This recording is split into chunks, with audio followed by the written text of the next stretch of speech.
দীর্ঘ ৯ মাস পর Saint Martin পর্যটকদের জন্য খুলে দেওয়া হলেও পর্যটকবাহী জাহাজ ছাড়েনি। ফলে দেশের বিভিন্ন প্রান্ত থেকে আসা বহু পর্যটক দ্বীপে যেতে না পেরে হতাশ হয়ে ফিরে গেছেন। জাহাজ মালিকরা বলছেন, যাত্রী সংকটের কারণে জাহাজ ছাড়েননি তারা।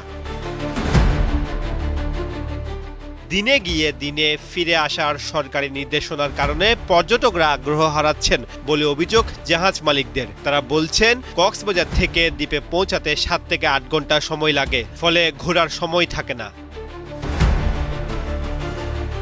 সি ক্রুজ অপারেটর্স অ্যাসোসিয়েশনের সাধারণ সম্পাদক হোসেন ইসলাম বলেন, রাত্রিযাপন নিষিদ্ধ থাকলে সেন্ট মার্টিনের আসল আকর্ষণই হারিয়ে যায়। কক্সবাজার জেলা প্রশাসন জানিয়েছে, দ্বীপের জীববৈচিত্র্য রক্ষায় সরকারের ১২ দফা নির্দেশনা কঠোরভাবে বাস্তবায়ন করা হবে। দ্বীপে মোটরযান নিষিদ্ধ থাকবে এবং নৌযানগুলোকে বিশেষ অনুমতি দিতে হবে। প্রতিদিন সর্বোচ্চ ২,০০০ পর্যটক দ্বীপটিতে ভ্রমণের সুযোগ পাবেন।